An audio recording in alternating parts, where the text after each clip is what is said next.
Dear Mother, I haven't written since Thursday because I've been busy in the operating room. We had a big operation. Luckily, everything went fine. The colonel tells me that I work well under pressure, but it's really hard for me to keep myself together. I'm no stranger to suffering, but I know that nothing could have prepared me for this. There have been terrible cases, some men better off dead. Young men with eyes and noses gone, heads shattered to pieces, and limbs hanging only by a thread. Those who are not badly wounded are tired of the war, at least those who have been in the trenches. Yet every day, more men are pouring in. They're full of life, not one of them understanding the consequences of war. They all seem proud, as if they expect the war to be short. There are posters around telling men that Germany is our enemy, and that those who do not agree are cowards. They force guilt down our throats, saying that children would be embarrassed to hear that their father did nothing to help in the war. Some men join to be heroic, and others join because they feel they have no choice. We have so many volunteers fighting in the trenches. They drop like flies. Ambulances are constantly rolling in with patients, so much so that we often have to ignore regular hygienic standards. It's impossible to know how many patients to be prepared for at any given time, so we have to make do with the time that we do have. Sometimes our beds are full, and the injured men are forced to wait in the trucks filled with muddy, wounded soldiers until they're transported farther behind the lines. When it's time for treatment, the soldiers witness the same aggravations in the casualty clearing stations found at the front line. Vermin find their way into the tents and cause disease in our patients. We're forced to use all the chemical weaponry in the arsenal to prevent infection. Every day, our practices become more advanced as we adopt new techniques in medicine. Unfortunately, many times we can do little for our patients. Although many of the bluebirds have seen death before, few have ever faced the loss of so many casualties. Sometimes we're forced to play God by choosing whether or not to leave dying patients alone to see to the pressing needs of those who have a chance to survive. We're dealing with conditions that I could not have ever possibly imagined. A few men have chosen to self-inflict injuries to avoid the dangers and horrors of the trenches.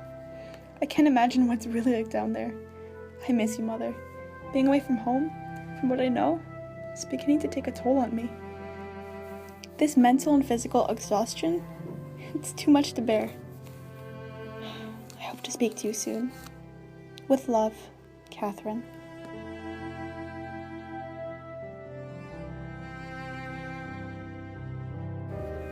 May 18th, 1918. Dear Mother, today I've decided that there's no better way to fight the dark than optimism. It is a marvelous life, and strangely enough, despite all the tragedy, I call it a healthy one. After all, it is said that the war is a noble cause. At least that is what we're told. When I first enlisted, enlistment was imbued with romanticism. There were posters around telling men to fight in the war like heroes and women to wait until their men are home for Christmas. I knew I couldn't stand for that. I had to fight for my country and for what I thought was right. Now, women at war aren't seen as less valuable. In fact, the Bluebird's uniform is seen as a symbol of courage and patriotism.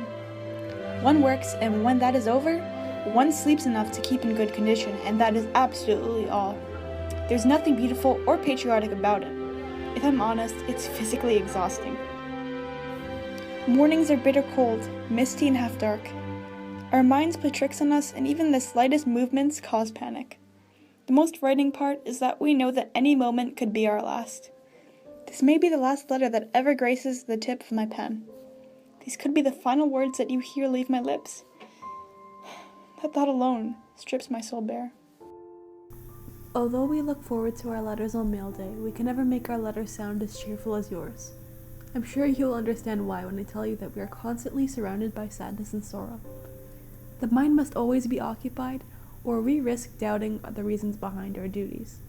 Isolation, being far from family and friends, it takes a toll on our health. Did you know, Mother, that as many as 72 operations have been performed in one day in our hospital alone? You cannot possibly imagine how dirty the poor soldiers are. Never able to get a wash, mud and dirt ground in, uniforms, nearly all of them alive with vermin. One must find their own meaning for fighting this war. My greatest fear is that I may never find mine. That is all I know of the world I live in. With love, Catherine.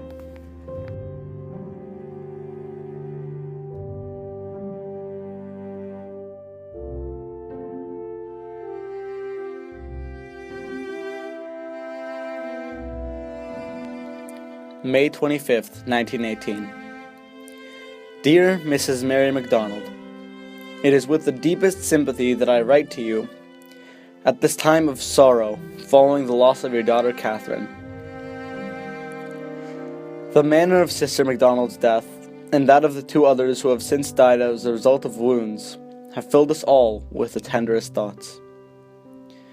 Miss MacDonald, she was wounded by a piece of shrapnel. Her femoral artery was severed and she died of shock. You may feel comforted knowing that Catherine esteemed her mother above all others. No mother could have raised a more devoted and faithful daughter. She was a brave girl, and so devoted to her duty in the cause of justice and relief to the suffering, that she has made the ultimate sacrifice. Her high ideals alone were a great inspiration to those who knew her well. She has fallen on the field of battle on behalf of the cause of human liberty, just as surely as those who have given their lives on the line of fire, and her name will rank with the other heroines who have demonstrated their loyalty and self-sacrifice in the time of stress. She was so young, that girl. Even though she was only 25 years old, her actions and everything she did in her life never went unnoticed. Her funeral was wonderful. About 100 Canadian sisters with British and American forces of the staff and area all attended. To most of us, the amazing thing is that so few of us suffered wounds and death at the hands of enemy airmen, and those of us who are alive live very much in our thoughts along with those who have gone. She may not be with us now, but I know that I will never forget her. Looking back on it, I don't know how I was ever lucky enough to hold her in my arms. Every second, every moment that I spent with her, I regret none of it. I can scarcely accept that all of this has come to pass. She was everything to me. I remain yours with sincerest sympathy, Captain W. Ballantyne.